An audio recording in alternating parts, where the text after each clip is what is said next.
Have you ever wondered why speaking your truth feels like lifting a heavy weight off your chest? There's something almost sacred about it.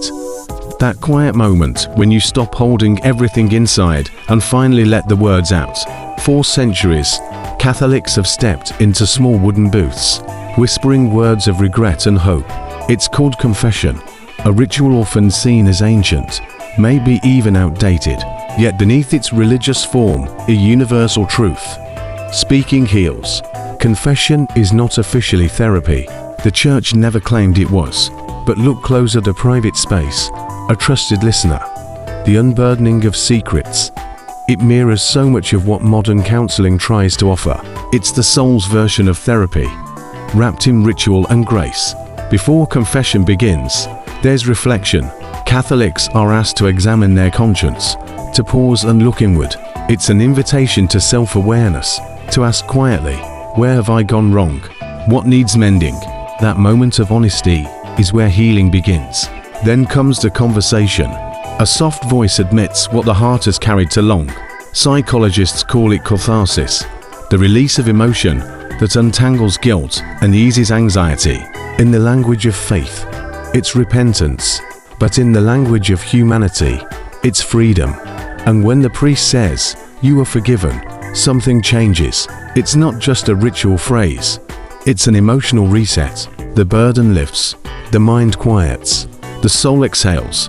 For many, that feeling is peace in its purest form. Some researchers suggest this rhythm of confession, reflection, and community might explain why Catholics sometimes report lower rates of depression and suicide compared to Protestants. It's not about who believes more. It's about how they heal. Catholicism offers built-in spaces for release, for starting again, for being reminded that no failure is final. Protestant traditions often emphasize a personal relationship with God, a beautiful idea, but sometimes a solitary one. Catholicism, in contrast, leans on community, shared rituals, familiar prayers, the comforting rhythm of belonging. When life feels heavy, that sense of connection can be a lifeline. Of course, confession doesn't replace professional help.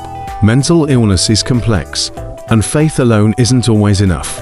But maybe confession teaches us something the modern world forgets, that healing begins when we speak, when we find someone who listens without judgment, when we let go of shame and believe, even for a moment, that forgiveness is possible.